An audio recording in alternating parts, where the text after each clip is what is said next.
At Sun and Fun here in Paradise City, we want to have another look at an airplane we've seen before with a very distinctive coloration to it. We're looking at the Bush Cat from SkyReach, and we're going to talk to folks from AeroSport, the new distributors for this aircraft. Let's come on back, and they're seated in the airplane already. How are you? Right next to me is Jeremy on the other side, his wife, Daniela, and they pronounce it Knoll, so we'll go with that. Perfect.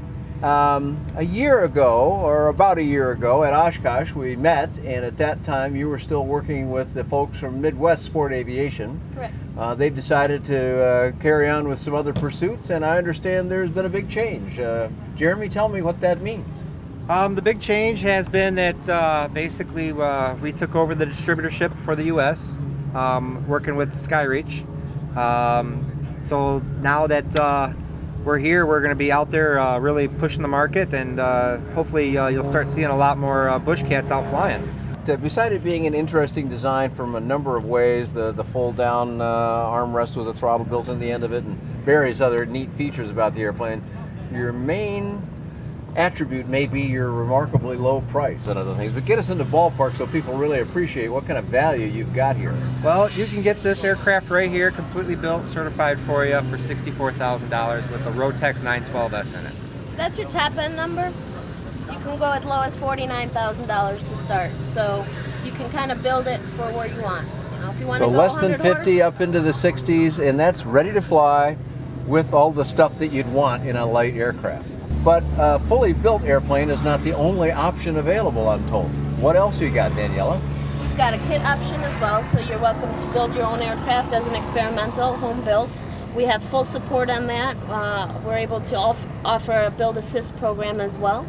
This aircraft comes in nose wheel and also tail wheel configuration, and we have a little surprise coming to Oshkosh. We'll be having this sitting on amphib floats. Amphibious floats for this airplane. Well, of course that'll price it up a little bit, but I'm guessing this is still going to be one of the most economical amphibious float airplanes money can buy, basically. That's the concept. We'll look forward to that.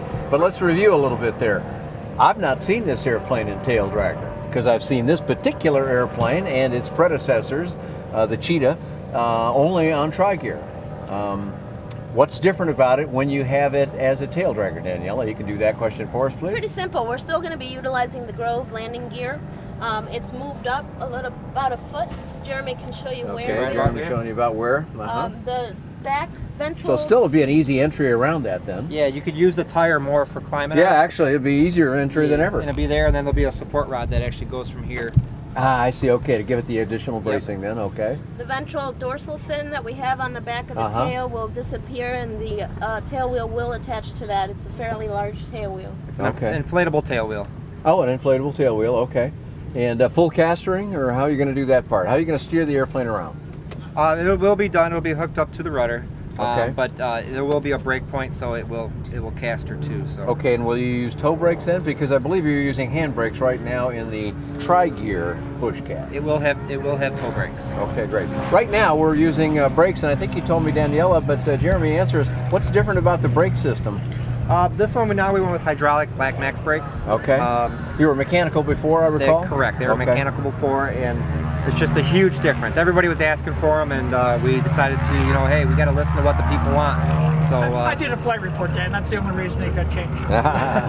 Because you couldn't stop I it, huh? couldn't stop. Well, I don't imagine that's a problem with hydraulic brakes. One other feature that we did listen to is people wanted the armrest extended about 4 more inches. So it used to end right about here. Now we extended it all the way up. Yeah, I thought it looked a little long. I thought maybe your arms got short out there or something. But okay, you got a little longer armrest. Looks really comfortable, and I love the idea of. And by the way, throttles on both sides. I don't know if the camera sees over there in Daniela's hand, but throttle on both sides of the aircraft. So very easy to keep your arms and legs and feet and everything just where they're supposed to be for takeoffs and landings. One other feature about this aircraft is a very wide door for entry purposes, and that is very unusual. They usually tend to stop right where Yeah, the it does panel come all the is. way down. Look at that, all the way down there. So with stick this your one- leg in and out for us, Jeremy, and demonstrate. I mean, you're not having, of course you're pulling your leg up, but not so badly. Right, because that's it. Yeah. You're not pulling back like other Right. aircraft. You're in and out. Right, looks great.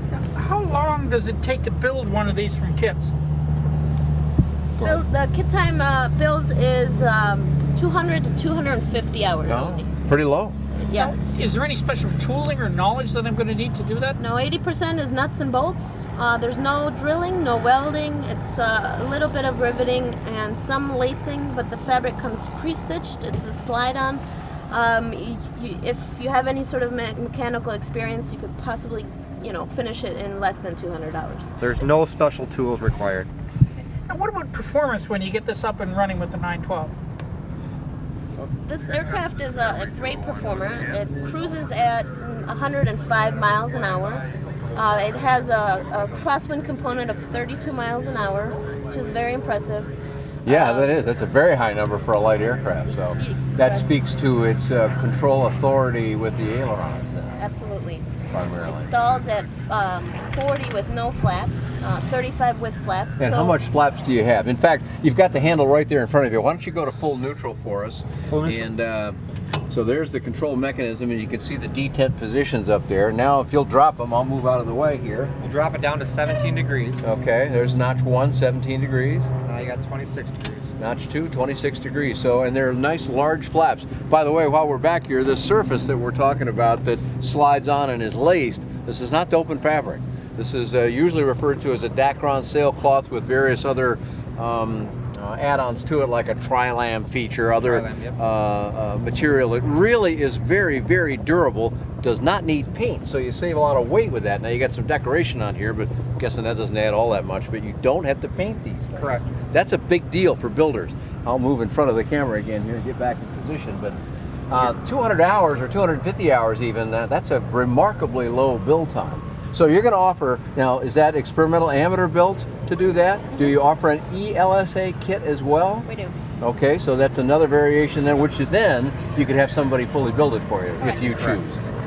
So where are you guys located with AeroSport? We're in Twin Lakes, Wisconsin, right on the border of the Illinois-Wisconsin border, 50 miles south of Milwaukee, hour north of Chicago. There you go. So well, you got a lot of population center right near you there, all right. And you're going to be operating out of there, but you're going to supply airplanes and services and other things around the country. But are you looking for dealers? Daniela, why don't you field that one for us? We are looking for dealers. This is a very large country that is hard to cover, and we're certainly looking for dealers. Mostly it would be nice to have them kind of covering both sides of the east-west coast. Down here, Florida is kind of a big market for us as well, and we welcome any inquiries on that. And Jeremy, tell me a little bit about what your expectations for sales are. I understand you got something going here at this show, and what's it been for you so far? First, before we even do that, when did you guys actually take over? January. We took over in January. Just a few months ago. You just barely took over. Yep. And so how's it going since then? So far, so good. We've sold a tail dragger to Kansas. We sold a kit to Argentina, and we're working on another one. To Argentina? Correct. Correct. Well, that's a little ways out of your dealer area, or out of your the area you just described anyway. SkyReach doesn't have representation there, and it happened during the show, and they said go for it. So perfect. Are you getting good support out of the folks at SkyReach? Absolutely. Unbelievable. They are a blessing to work with. So. Is that right? Wonderful. Great. It's like one big family. And they're in South Africa, we understand. Correct. So. And this airplane has this distinctive coloration. If you didn't see our earlier video, you might kind of wonder, well, it's certainly wow, and it's nicely done, but why is it the way it is? Is there a story behind this, Daniela? Yes, SkyReach partnered, or I should say the World Wildlife Federation partnered with SkyReach to utilize these videos for patrol vehicles in the surveillance of their anti-poaching campaign of rhinos. Okay. It's a big problem in South Africa. Is it now? Okay. And these aircraft are essentially perfect for patrolling. We've received some inquiries from law enforcement for them. At Oshkosh, actually, we might have one sort of be in the theme of a police vehicle. So these are great aircraft to have fun with, to utilize for patrolling or surveillance, but also for flight schools because of the Rotax engine and the very little maintenance that it requires, that it would be a very beneficial flight school aircraft for teaching and learning. Excellent. Well, we're going to wish you both well. Love to see younger folks involved with aviation, not just to get in and fly, that's great too, but to get into the business side of it. Want to wish you all the best with AeroSport. To get more information about the SkyReach airplanes, the BushCat, the things you told us about that's coming, all those variations on the theme. First of all, let's do the factory web address. Sure. And then we'll come back to your web address. Go ahead, Daniela. Factory is simply flyskyreach.com. It's fly-skyreach.com. Ours is aerosportplanes.com. aerosportplanes.com. Talking with Daniela and Jeremy Knoll here at Sun and Fun. I'm Dan Johnson. You can find more about this aircraft, videos, news, and other things as they become available on bydanjohnson.com or bydanjohnson.com. Thanks a lot for joining us here in Paradise City.